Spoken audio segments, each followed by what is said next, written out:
Okay, this is section 9.3, and on this section we're going to be graphing quadratic functions. So a few things that we need to review. We need to recall that when something is written, or a quadratic function is written in standard form, it's written in the form of y is equal to ax squared plus bx plus c. Now your a is always going to be the coefficient of your squared term. Your b value is always going to be the coefficient of your variable that's raised to the first power, and your c is always going to be your constant, or your just plain old number. You really need to be clear on that. And it's only the coefficient, it does not include the variable at all. Now, when we graph these, they're going to have the same basic look, and a graph of this type of function is called a parabola. Now let's graph y equals x squared. This will be the most basic quadratic function that you see. My b value, as you can see here, is 0. My c value is 0. So if those values aren't there, if I don't have a bx term or a c term, those values are 0. So this one is going to have this basic look. Now let's go and look on the other side. I could have y equals negative x squared, and in this case my a value is going to be negative, and this parabola would have this basic look. So the first thing I want you to notice is the value of your a value determines whether your parabola opens up or down. If your a value is positive, your graph is going to open upward. If your a value is negative, as it is in the second one, your graph is going to open downward. A lot of things that you can know about the parabola before you ever start graphing. Now another part that you need to know is called the vertex. And the vertex is going to be this part that's right at the bottom of this little U right here, bottom of your graph, or if you have a negative a value, it's going to be right there at the tippy top. Your vertex is going to be extremely important when we're graphing.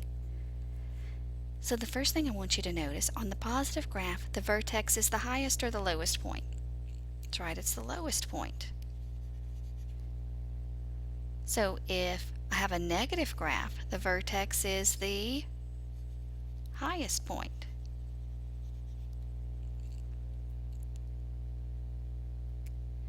Now let's talk a little bit about the axis of symmetry. I don't want you to memorize this definition, I really just want you to understand it. Key things you need to know, it's an imaginary line.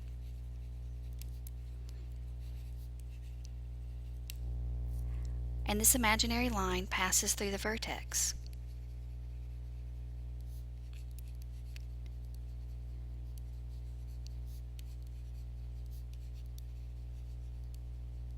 Okay, so if it's an imaginary line and it passes through the vertex, we're going to denote this by doing a dashed line. Hopefully your dashed line's better than mine. And it's going to be special because it's going to be a vertical line. So the equation for this is going to be x equals something. And that's just going to depend on what my vertex is. Another key part of this, and this is going to be the part that makes graphing it so easy, is that it divides the graph into two symmetric parts.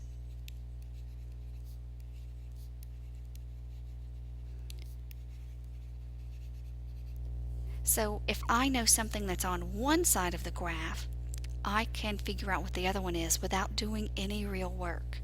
So once you understand symmetry, graphing these things is going to be much, much easier. Now let's go look at a few over here. We're just going to look at these equations. We're going to decide if the graph opens up or down. The first one, y equals x squared plus 4x minus 1. My a value is a positive 1, so I know that this graph opens up. Y equals 3x squared plus 8x minus 6. My a value is a positive 3. I know this graph opens up. C, y equals 1/2 x squared plus 3x minus 2. Ooh, I've got a fraction. But is it a positive fraction or a negative fraction? Oh, it's positive. This graph opens up.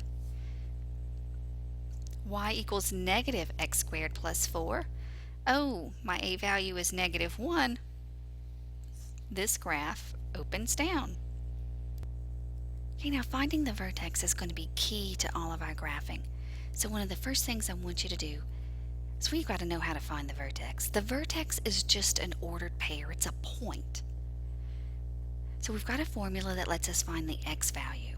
So the x value of that ordered pair is negative b divided by 2 times a. Now once we find the x value, we can find the y value by just plugging it into our original equation. If we've got x, we can always find y. So now let's go down here to example 1 and let's see if we can find it. The first thing I need to do is I need to know what my a value is. My a value, remember, is the coefficient of my squared term, so my a value is 1. My b value is 4. So now I need to find x. I know that the x value of my vertex is negative b divided by 2 times a. b is 4. So x is equal to negative 4 divided by 2 times 1. Well, what's negative 4 divided by 2? Negative 2. So I know the x value of my vertex is negative 2. Now this is where I stop for a second because now I need to write the equation for my axis of symmetry. I know that my axis of symmetry is a vertical line, and if it's a vertical line, I know it has a special equation. And that equation is x is equal to negative 2. The equation for your axis of symmetry is always going to be x equals whatever the x value of your vertex is. Don't overlook that. It's a real simple thing to overlook, so don't overlook it. Now we're going to go and we're going to find y. We're going to take our original equation, which was y equals x squared plus 4x minus 1, and we're going to plug negative 2 in there, our x value. So y is equal to negative 2 squared plus 4 times negative 2 minus 1. So y is equal to positive 4 minus 8 minus 1. 4 minus 8 gives me negative 4. Negative 4 minus 1 gives me negative 5. So my vertex is the point negative 2, negative 5. And that's it. Okay, now we're going to go through and we're going to graph one of these. So now we have y equals x squared minus 2x minus 3. Without doing any work, I know that the basic shape of this graph, it's going to be a parabola that opens upward. I know the basic shape without doing anything. So now the first thing we've got to find is we have to find the vertex, because the vertex is the key. I know that the x value of the vertex is equal to negative b divided by 2 times a. My a value is 1. My b value is negative 2. So I know that the vertex is negative negative 2. Two negatives make a positive. Divided by 2 times 1. Oh, 2 divided by 2, that just gives me 1. I know that the x value of my vertex is 1. So I'm going to put that right there in the middle of my t-chart that I have. Now I need to find y. I know that y is equal to 1 squared minus 2 times 1 minus 3. Okay, so y is equal to 1 minus 2 minus 3. So I know that y is equal to negative 4. So that's going to be the first point that I plot over here in my coordinate plane. So I'm going to go over 1, down 4. 1, 2, 3, 4. Now this also tells me that my axis of symmetry is x equals 1. So I'm going to have a dashed line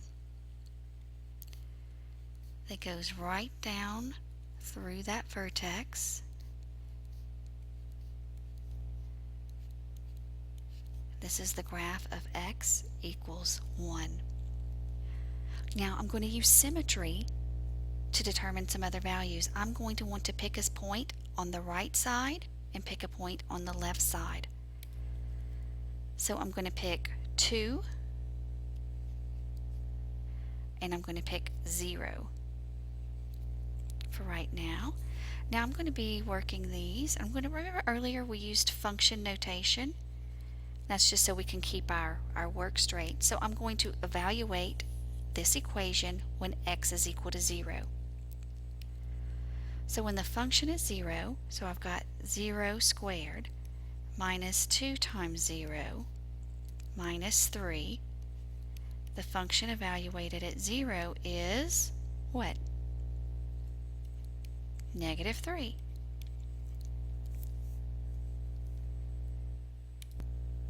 Now let's evaluate the function at 2. So now we have 2 squared minus 2, remember I'm plugging 2 in for x, times 2, minus 3. So that gives me 4 minus 4 minus 3. Well, 4 minus 4 is 0, so I'm left with negative 3. Oh, isn't that interesting? These 2 points are symmetric about the axis of symmetry. So I'm going to choose one more point. I am going to choose negative 1. I'm going to use my function notation again. So the function evaluated at negative 1 is negative 1 squared minus 2 times negative 1 minus 3. Negative 1 squared gives me a positive 1. Negative 2 times negative 1 gives me plus 2 minus 3. 1 plus 2 is 3 minus 3 gives me 0. So the function evaluated at negative 1 gives me 0. So negative 1 and 0, here's this point. Now I bet, let's see, this is 2 places away from the axis of symmetry. 1, 2. I bet if I go 2 more places, 1, 2, there is another point that's on my graph. Now I can take this and I can draw a smooth curve with my arrows on the end. And that's what my equation looks like. Now with the function notation right here, nothing's really different. The only reason I use the function notation is because we're evaluating a lot of different numbers, and it gives you a way to go back and find your work. You can go, okay, Miss Boulay got something different than I did when she evaluated the function at 0. Let me go look at that work. And if it's notated like I have it right here, it's going to be easy for you to go back and find it and see where you made your mistake, or to point out maybe to me where I made a mistake. Okay, where's your work for the function evaluated at 2? Oh, here it is. It's all nice and notated. Where's your work for when you evaluated the function at negative 1? Oh, it's right here. It's just a handy way for you to find your work. Now what I want you to do is I want you to graph this next one. And I'm going to check it in class. So I want you to graph y equals negative 3x squared plus 6x plus 2. Make sure you do your axis of symmetry and try to use your function notation so that we can all see your work. That's it. Enjoy the rest of your weekend.